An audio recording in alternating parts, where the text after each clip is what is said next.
Hola, ¿qué tal? Mi nombre es Melina Velarde Arellano y actualmente estoy cursando el 8º semestre de la Facultad de Medicina Extensión Mazatlán en la Universidad Autónoma de Sinaloa. En este video vamos a abordar el tema cáncer de testículo. Sin más que decir, comencemos.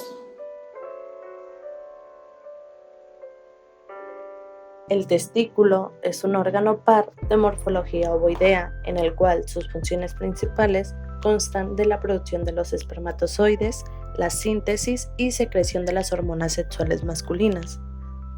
Los testículos tienen varios tipos de células en su estructura con distintas funciones. De todas ellas, la población más relevante para el tema que aquí nos interesa es de unas células denominadas células germinales, las cuales, por efecto de las hormonas masculinas, estas células germinales madurarán para dar lugar a los espermatozoides a partir de la adolescencia.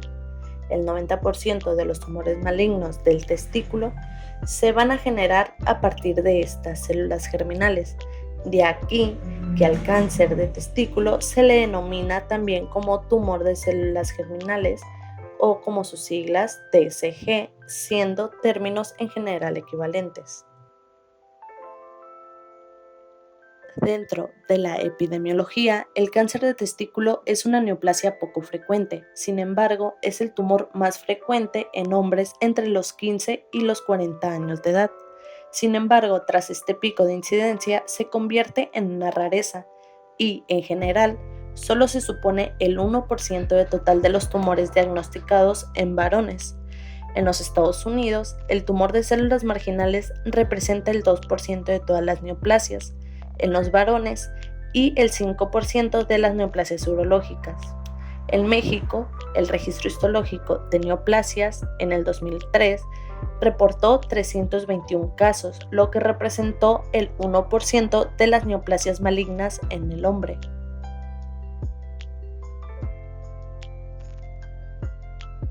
Etimológicamente, la causa de los tumores germinales, y en particular el que es de origen testicular, no ha sido claramente definida, pero existen varias situaciones que se relacionan con un mayor riesgo.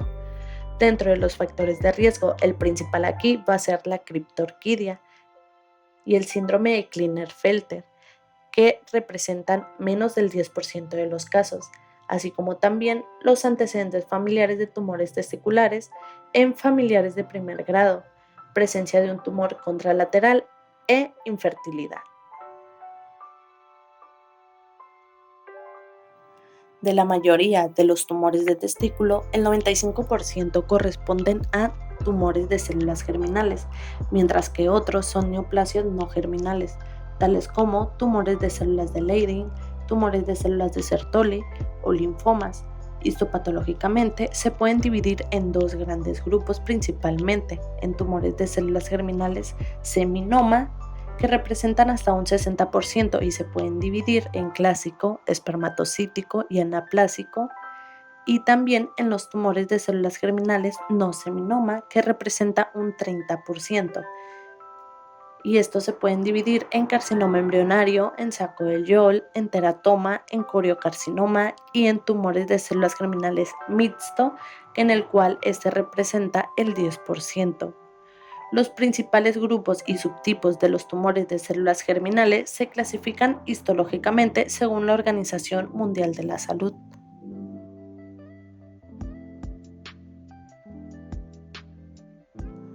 El diagnóstico se basa en tres aspectos importantes: en la clínica, en los estudios de imágenes y la evaluación de marcadores tumorales. Dentro de la exploración física, esta debe ir enfocada en la exploración de los testículos, el abdomen y el tórax. Esto con la finalidad de poner en evidencia una masa unilateral indolora en el escroto o como un hallazgo casual de una masa intraescrotal. En el 10% de los casos se trata como una orquiopididimitis. Un 7% presenta ginecomastia, principalmente en personas que son portadoras de tumores no seminomatosos. Un 11% de estos casos va a presentar dolor lumbar y dolor en los flancos.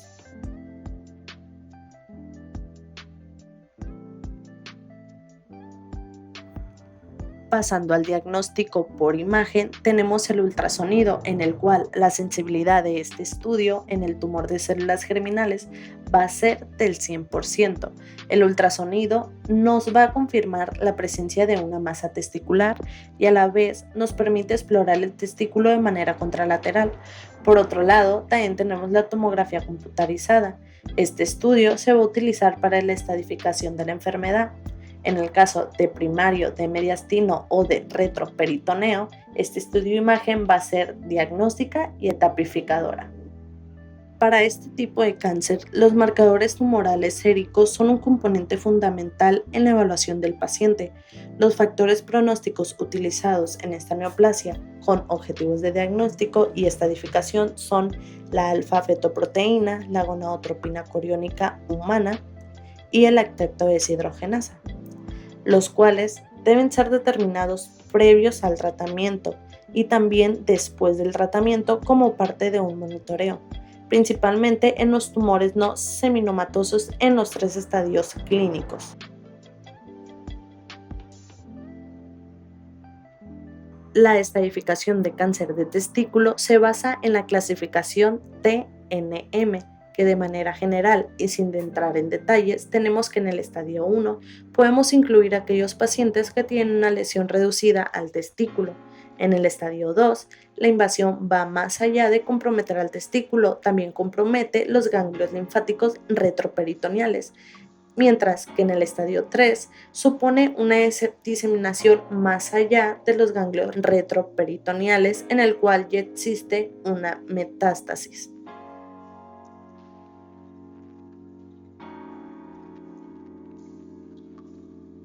Dentro del tratamiento tenemos que la orquiectomía inguinal se considera el tratamiento primario en la mayoría de los pacientes con masas testiculares sospechosas. Para la enfermedad en etapa 1 se han identificado diferentes factores de riesgo, ya sea para seminoma y no seminoma, basado en características histológicas en el tumor primario. En términos generales, el tratamiento se ha diferenciado entre tumores de testículos de células germinales seminomas y no seminomas, y tanto en los estadios tempranos como en los más avanzados según las características de ambos histológicos. El tratamiento para el tumor de células germinales seminomas se divide en 3 partes dependiendo del estadio clínico. En el estadio clínico 1, cerca del 70% de los pacientes con diagnóstico de seminoma puro, el cáncer se confina al testículo, siendo así su pronóstico excelente con una tasa de curación del 99%. Las opciones terapéuticas actualmente son la vigilancia activa, la radioterapia y la quimioterapia a base de carboplatino. En el estadio clínico 2, los estadios 2A y 2B se manejan con dosis mayores de radioterapia. Para el estadio 3C, además de considerarse la radioterapia, la quimioterapia con bleomicina, etoposide y ciplastino, también llamado esquema BEP. En el estadio clínico 3, la quimioterapia es altamente efectiva y los pacientes sin metástasis pulmonares y con pronóstico intermedio tienen una tasa de respuesta global del 90% al esquema BEP, que se constituye en el estándar de tratamiento. El tratamiento para el tumor de células germinales no seminomas, al igual que el seminoma, se divide en 3 estadios. En el estadio clínico 1 es la orquiectomía inguinal. En caso de invasión vascular y predominio de carcinoma embrionario, se recomienda observación, pero en la presencia de estos factores se debe hacer linfadenectomía retroperitoneal o quimioterapia con 2 ciclos de BEP. En el estadio clínico 2, en presencia de ganglio retroperitoneal menor a 3 centímetros y marcadores normales, se recomienda realizar una linfadenopatía retroperitoneal. Cuando los ganglios linfáticos retroperitoneales son mayor a 3 centímetros y los marcadores tumorales elevados y el riesgo es bajo, se recomienda 3 ciclos de quimioterapia BEP. En el estadio clínico 3, en los casos de metástasis en ganglios linfáticos no regionales, como por ejemplo el mediastino y el supraclavicular, o viscerales, como por ejemplo el pulmón, el hueso, el hígado o el cerebro, y aparte que están en riesgo bajo, se consideran 3 ciclos de BEP. Si el riesgo es intermedio o es alto, es recomendado realizar hasta 4 ciclos BEP.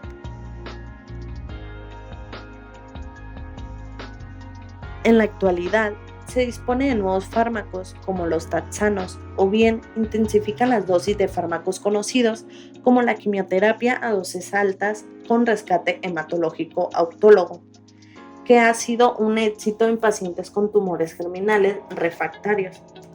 Entre el 20 y el 30% de los pacientes con tumores de células germinales metastásicos son refractarios a una primera línea de tratamiento basada en platino.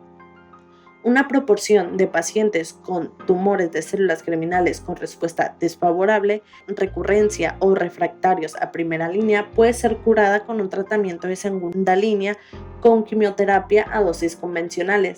Haciendo paréntesis aquí en el tratamiento de dosis convencionales, este tratamiento incluye cisplastino e ifosfamida combinados con vinblastina o paclitaxel y alcanza una remisión durable en el 25 y 50% de los casos. Ahora sí, cerrando paréntesis, aparte de la quimioterapia a dosis convencionales o también en quimioterapia a altas dosis con rescate de células progenitoras hematopoyéticas. Espero que este video haya sido de su agrado y la información dicha aquí sea de su utilidad. Muchas gracias.